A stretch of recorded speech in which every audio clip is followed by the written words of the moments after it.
はい、レイカちゃんが古民家を購入しました。じゃじゃーん、こちらです。I'm Leika. This is Brandon. For the last 3 years, we've been living in Seattle. This past summer, we bought an akiya, or a vacant house in Japan. We've loved living in Seattle. It's been awesome.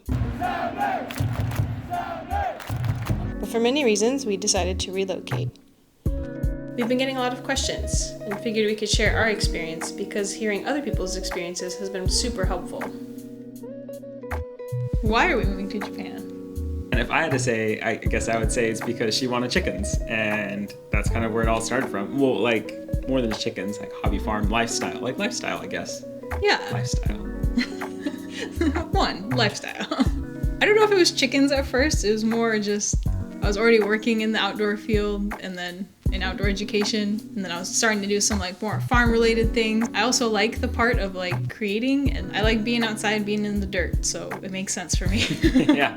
Well, like looking at plans, I'm like, oh, like, you know, we could maybe get what we're looking for, like a nice half acre, quarter acre, full acre, who knows, you know, maybe in like 15, 20 years, but, you know, just the timeline would be so much later. And just recognizing that's something that we wanted to do with our family in the future. Yeah, not retired. How do we take that timeline and speed it up a lot more? Kind of tossed out like, oh, I mean, the property is cheap in Japan. LOL. Yeah. Yeah, well, I had heard about, like, they're called akiyas, which are just abandoned or vacant homes. And I had heard about them before, but I never considered them. Like the houses are cheap in Japan. And then you started doing a little bit more of, like, the research, the legwork on it, and, like... Was that how it went? I feel like that's how it went. Like, I just kind of, like, threw it out there, and then you were just like, oh, like, maybe it actually is possible. Well, actually, yeah. And we had a trip to Japan planned anyway, and so we were like, well, while we're there, we'll just check out a couple of the places and see what it's like. But in general, we were looking around kind of the Okayama area. The geography of Japan helped out there because that's like, as far as, you know, the island chain goes, it's said to be a little safer more for earthquakes. Yeah, stable. Yeah, and you've got the island. Oh yeah, so kind of Shikoku. Yeah, it covers like blocks sort of the Okayama area from tsunamis or any major typhoons. Yeah, you know, most of the typhoons lose a lot of their strength by the time they reach Okayama because they've passed over Shikoku. So, but you still have access to the sea because it's still the inland sea is right there, the Seto Naikai. But it happened to be the areas that around the area that I lived in, so I was very partial to that area. Yeah, it worked out really nicely too because his friend he has that actually lives like 10 minutes away from the house that we were looking at. She was super nice and she went and looked at it for us and took us on a little virtual video chat tour with the realtor, and yeah, that helped a ton. I didn't live in any super big cities, you know, I passed through, but I didn't live like in Osaka or Tokyo or anything. But there's like sort of a difference between, you know, big city Japan versus countryside Japan, but it's not nearly as high pressure or high stress as the cities. And so we also happen to like the social values and the cultural values that are naturally instilled by the institutions around you, like the city, the school, daycare, even, I don't know. Yeah. Well, it's waiting a really in big line thing. for the train. Yeah, respect for others and just like being polite, being considerate. It's nice to see a culture that still values other people, a little more community-based. I think the school systems here are very focused on one measure of success. Yeah. And sometimes we don't even meet that measure of success. Whereas, like, at least... test scores and stuff aren't doing too good. Well, yeah, but so at least I know, like, oh, like, you know, my kids can go to a school and get a solid education, public, very easily in Japan, and I can add on, at home, we can add on the values, maybe of... social, emotional learning. Yeah, which maybe isn't Japan's strong point, but, like, we feel like we can add that in at home. It feels overall more aligned with our values and what we would hope to have our kids know and be taught. And then plus they need the kids. So I don't know about you, but I felt like living in the Seattle area, it's been awesome and I love it a lot, even if it is a high cost of living area. But I feel like there's this like slight undertone of we don't want any more people here. Like there's a lot of people here. And then like adding to that, like adding a family and figuring out childcare and income and expenses, all that, like, it seemed like it was going to be a big job for us to continue living here comfortably. Mm-hmm. That definitely motivated part of the move. Buying a house in a foreign country can be a little bit daunting. About as difficult as it was to get a home here, where we had to learn a lot of different things about the process and It's all the new vocabulary and jargon Yeah. that comes with it. there's like a lot of misconceptions on the internet, but as a foreigner, you can buy land and property in Japan. The only trouble is staying there, living there full time, because immigration is pretty tough. And if you have just a regular visa, you're good for like 3 months. So if you want a vacation home, it's perfect for you. You can just get a property that you like and then spend your time on your visa there. But if you're trying to live and work there for a long time, you have to go through a really arduous process. You either have to have like good job sponsorships or like solid income or a spouse, which is me.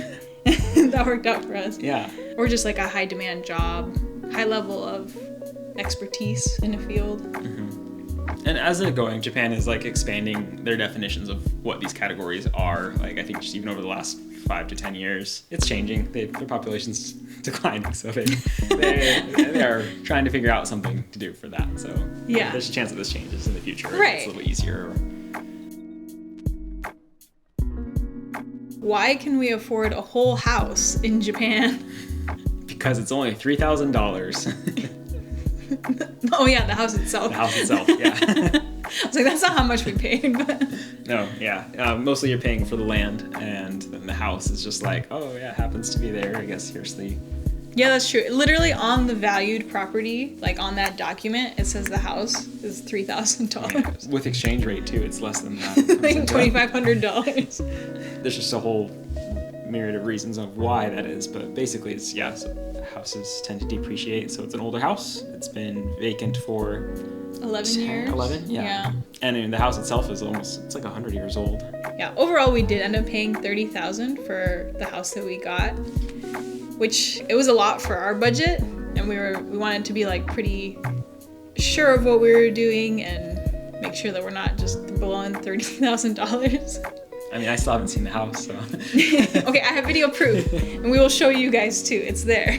So it was nice with the company that we bought from. They buy the houses off of people, and then they sort of maintain them while they are looking to sell. And so it was in pretty good condition, from what I understand. Yeah, so the house is livable. It's a little on the smaller side, but It's got sheds. a whole rice paddy. Oh, and the sheds. Yeah. And like the outdoor sheds are clean and big enough to use as like a workshop.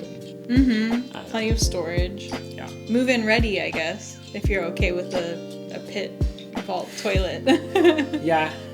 I mean, you don't really see it. It's a normal toilet seat, but it is just like a cistern under there. Yeah.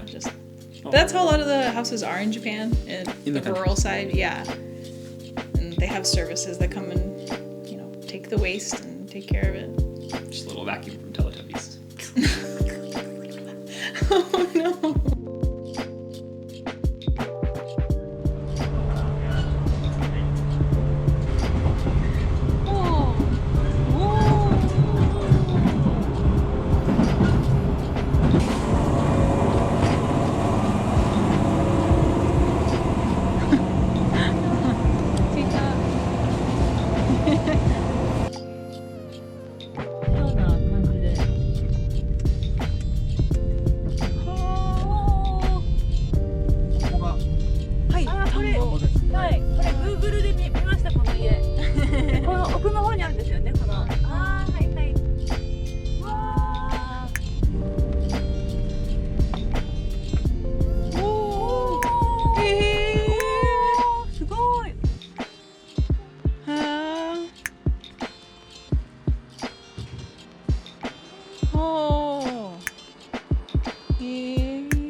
すごい渋いね。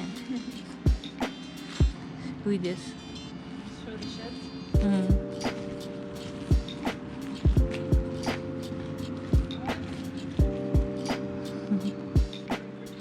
うん。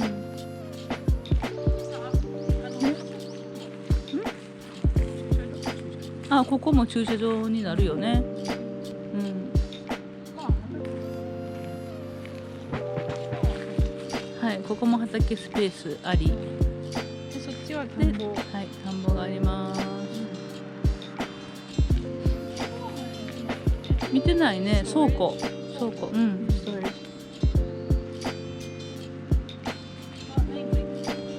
あ、スラッグ。あら、ナメクジ発見。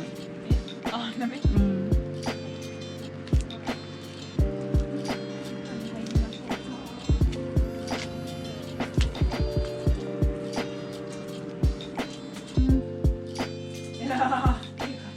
家買っちゃった、古民家。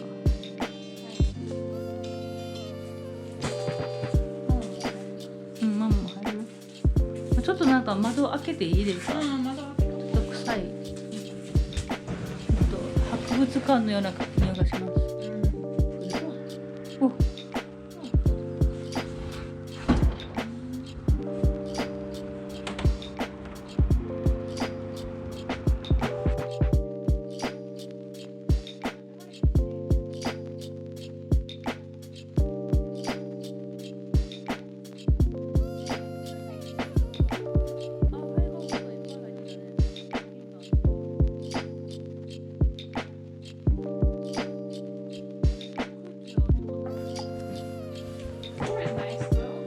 うん。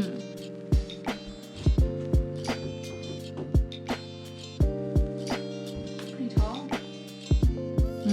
Look at that light. うん。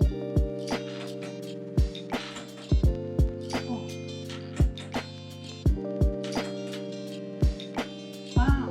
うん。